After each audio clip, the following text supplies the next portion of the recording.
Hello friend, Radhe Radhe. Welcome है आपका मेरे इस वीडियो में। एक पत्नी अपने पति को मौत के घाट उतारने की कोशिश कैसे करती है एक गैर मर्द के लिए। पूरी कहानी बताऊंगी आप लोगों को। आप लोग वीडियो पे बने रहिए। जो भी नए हैं चैनल पे तो प्लीज़ हमारे चैनल को सब्सक्राइब कर लीजिए और बेल आइकन भी प्रेस कर लीजिए। ऐसे ही छोटी मोटी कहानी लेकर के आऊँगी आप लोग कर। और आप लोग वीडियो को स्किप मत करिएगा। अगर आप लोग वीडियो को स्किप कर देंगे तो वीडियो समझ में नहीं आएगा।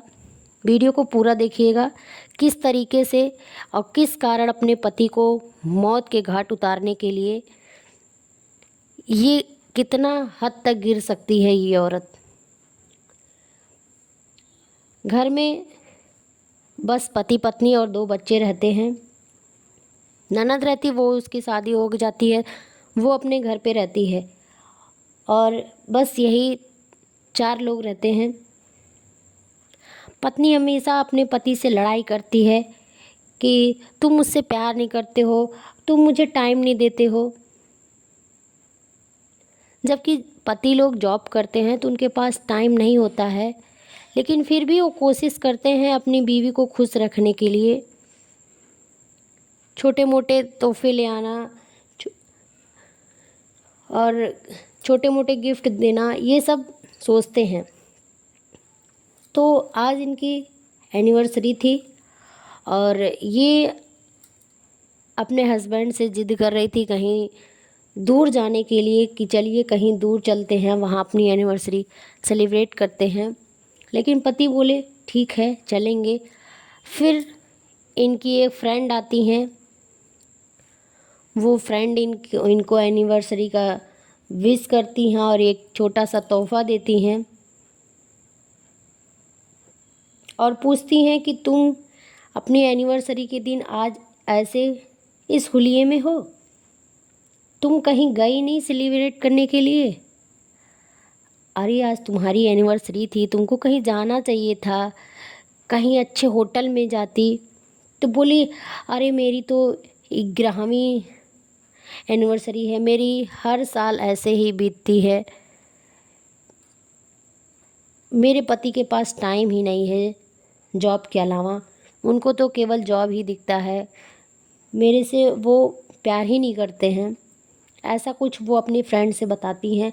उसके बाद फिर भी वो शाम को जब अपने जॉब से आता है उसका पति, वो बेचारा ले जा कर के होटल में ले जाता है, एक छोटे मोटे होटल में ले जाता है, वहाँ बैठाता है, वहाँ बातचीत करता है कि हमारी बीवी खुश हो जाए। उसके बावजूद भी वो लड़ाई झगड़ा कर रही थी, वहाँ पे होटल में बैठे बैठे वो लड़ रही थी। देखिए पति कैसा भी हो, लेकिन अगर वो जॉब से आता है, अगर आप 2-4 बात प्रेम से बोल देंगी तो पति खुश हो जाएगा। लेकिन अगर आप आते ही लड़ाई झगड़ा शुरू कर देंगी तो उसका वैसे भी दिमाग डिस्टर्ब रहता है दिन भर, और घर आते ही अगर बीवी डिस्टर्ब कर देगी तो फिर आप लोग समझ सकते हैं। तो फिर वहाँ भी लड़ रही थी, लेकिन वो कुछ नहीं बोल रहा था। क्या इतने छोटे से होटल में लेकर के आए, मैं तो सोची थी किसी 5 स्टार होटल में लेके चलोगे। छी, ऐसे होटल में कोई लेके आता है, वो भी अपनी एनिवर्सरी के दिन। और पति बोला कि बिरयानी मंगवाते हैं, बहुत बढ़िया बिरयानी यहाँ होटल में बनती है, वो मैं ऑर्डर करता हूँ। वो बोल रही है मेरी एनिवर्सरी पे बिरयानी हम खाएंगे, तुम्हारे पास कोई रोमांटिक नाम का कोई कुछ है नहीं, आप मेरे से प्यार नहीं करते हो, ऐसे होटल में लेकर के आए हो।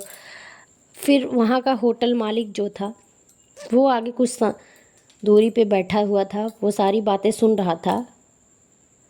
सुनते सुनते उसने एक गुलाब का फूल लेकर के आया और बोला हैप्पी एनिवर्सरी मैम।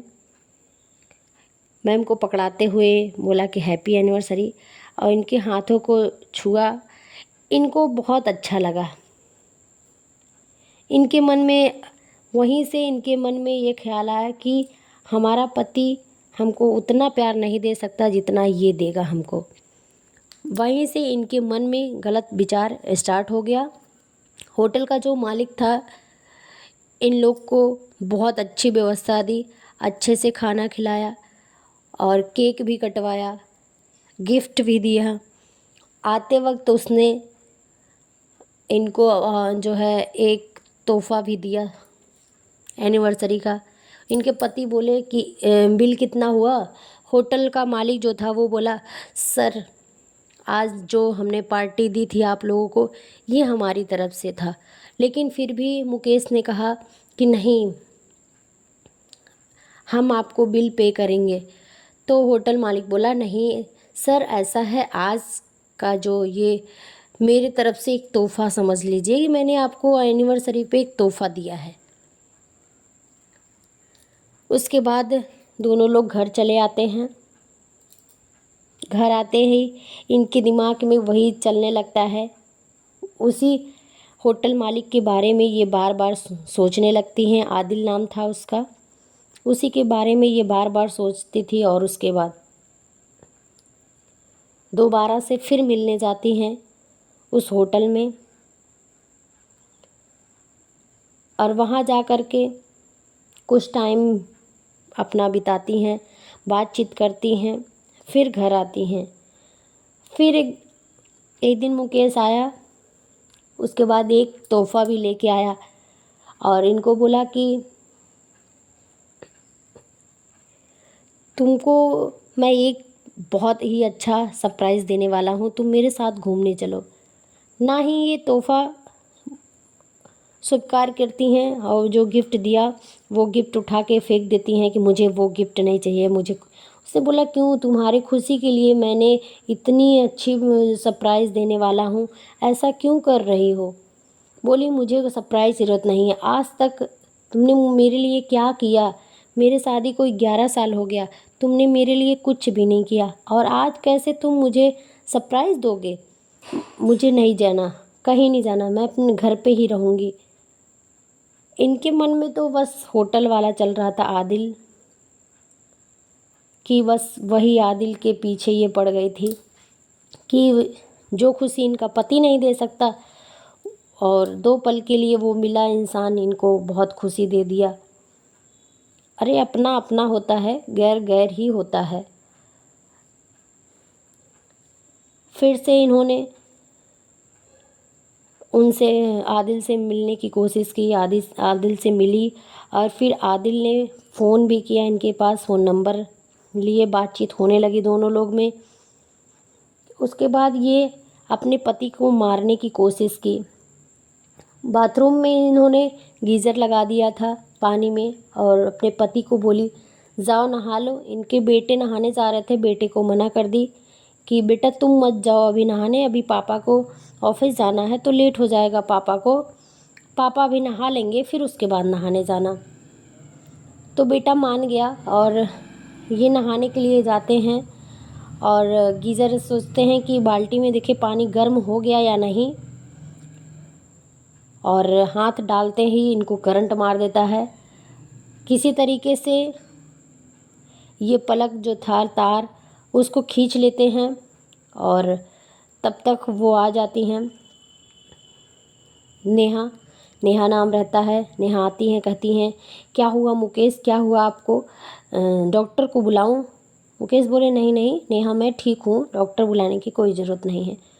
फिर उसके बाद आराम हो जाता है, ऑफिस जाते हैं। बोलती हैं, ठीक है आप ऑफिस जाइए, उसके बाद फिर आइएगा शाम तक। बोले ठीक है। फिर ऑफिस चले जाते हैं। फिर ये बुलाती हैं, फिर घर पे बुला करके आदिल को मिलती हैं। अब तक खुद होटल जाती थी, उसके बाद अब खुद जो है घर पे बुलाकर मिलने लगी। उसके बाद अचानक से इनकी ननद आती हैं बिना बताए और पूछने लगती हैं, भाभी आपके ये बाल वाल कैसे बिखरे हैं? तो बोली, नहीं नहीं ऐसे काम कर रही थी घर में, इसी वजह से मेरे बाल वाल बिखर गए हैं। बोली, ऐसे काम करती हो बाल बिखरा करके? बोली, हाँ आप मेरे ऊपर शक कर रही हैं क्या? बोली, नहीं नहीं ऐसी कोई बात नहीं है। फिर दोबारा से मिलने जाती हैं होटल में आदिल से और इनकी ननद भी इनके पीछे पीछे जाती हैं और ये पूरी आदिल से जिस तरीके से मिलती हैं, जैसे मिलती हैं, इनकी ननद सब देखती रहें और आ कर के भाई से अपने कहती हैं, नेहा जो है किसी से मिलने गई थी और इधर नेहा पहले ही बता चुकी थी कि मैं बिरयानी की रेसिपी सीखने गई थी वहाँ पे, और रोना धोना शुरू कर दी थी मुकेश के सामने। मुकेश ने अपनी बहन को गलत ठहराया कि दीदी अभी भी आप सुधरी नहीं हो, आप मेरी बीवी के ऊपर शक कर रही हो, आपकी आदत बहुत गलत है। दीदी बोली ठीक है, हाँ जब मेरे ऊपर विश्वास नहीं है तो ठीक है, मैं जा रही हूँ घर से। उन दीदी तुरंत चली जाती हैं। फिर से ये दोनों बच्चे ननिहाल के लिए जाने के लिए कहते हैं तो मुकेश ननिहाल छोड़ने जाता है। और छोड़ के जैसे ही आता उसके पहले ही ये लोग प्रोग्राम बना चुके थे मुकेश को मारने के लिए। बिरयानी मंगवा करके उसमें जहर का जो शीशी था, शीशी खोल करके जहर मिला दिए थे बिरयानी में। और तैसे ही मुकेश वहाँ पे आ जाता है तो बोलती है मैं अपने हाथों से बिरयानी बनाई हूँ, आप खा लो, टेस्ट करके बताओ मैंने कैसे बनाया। फिर वो बिरयानी जैसे ही एक चम्मच अपने मुंह में उठा के डालते हैं, वैसे आदिल का फ़ोन सोफे पे रखा पड़ा हुआ था, वो बजने लगा। बोले किसका फ़ोन बज रहा है नेहा? बोली मुझे तो नहीं पता है। वो देखने जैसे ही जाते हैं, फ़ोन जैसे हाथ में उठाते हैं तैसे आदिल दिख जाता है रूम में। और मुकेश कहता है तुम मेरे घर में क्या कर रहे हो? बोले हाँ बिरयानी कैसी लगी। उसके बाद किसी हथौड़े से मारते हैं और मुकेश गिर जाता है ज़मीन पे। और उसकी बीवी भी आ जाती है तुरंत, और बीवी कहती है मेरा सब इसमें चाल था, हम दोनों मिल के तुमको मारने की कोशिश कर रहे थे, पहले भी मारने की कोशिश की थी तुमको पानी में वो तार लगा के, और तब भी तुम मरे नहीं, मेरा नाकाम गया। और आज तुमको हम जड़ से ख़त्म कर देंगे, आज तो तुमको बचने का कोई रास्ता नहीं है और हम दोनों एक हो जाएंगे। मुझे तुमने कोई प्यार नहीं दिया, 11 साल में मेरे शादी को हो गया, आज तक तुमसे कोई प्यार नहीं मिला, कोई रोमांटिक बातें नहीं तुमने की मुझसे, कहीं अच्छी जगह घूमने नहीं ले गए। ये सब अपने वो पति से बोल रही थी। और आदिल के साथ में अपने पति को मारने के लिए उसने जैसे ही पावड़ा उठाती है, वैसे ही उसकी ननद जो है वहाँ से देखती थी, और वो ननद पुलिस वाले को फ़ोन करके बुला लेती है। जैसे ही फावड़ा उठाकर मुकेश को मारने आदिल जाता है, वैसे ही पुलिस वाला तुरंत वहाँ से चिल्ला देता है रुको। तब तुरंत रुक जाते हैं और उनकी बीवी नेहा और आदिल को पुलिस पकड़ के ले जाती है। सारी सच्चाई तो सुन लिए थे पुलिस वालों ने। तो दोस्तों, अगर पति 10 पैसे कमा रहा है तो उसमें भी खुश रहना चाहिए। लेकिन आजकल की कुछ ऐसी औरतें हैं जो नहीं समझती हैं, उनको बस बाहर घूमना, बाहर जाना, अच्छे अच्छे कपड़े पहनना, अच्छे अच्छे खाना, ये सब चाहिए। अरे भाई, जब पति के पास टाइम होगा वो खुद ले जाएगा घुमाने और खुद जो है रोमांटिक बातें करेगा, अच्छे से बात करेगा। टाइम तो होना चाहिए। और ऑफिस नहीं जाएगा, जॉब नहीं करेगा तो बताइए घर का खर्चा कैसे चलाएगा? घर भी तो चलना चाहिए, घर का खर्चा कैसे चले? 2-2 बच्चे थे, बताइए घर का खर्चा कैसे चलता? अगर वो जॉब नहीं करता, बस दिन भर बीवी के साथ पड़ा रहता, तो कैसे घर का खर्चा चलता? तो आप लोगों को कहानी हमारी कैसी लगी कमेंट करके ज़रूर बताइएगा। अगर चैनल पे नए हैं, चैनल को लाइक शेयर सब्सक्राइब जरूर करिएगा। फिर मिलेंगे अगले नेक्स्ट वीडियो में। अभी के लिए bye bye, thanks for watching.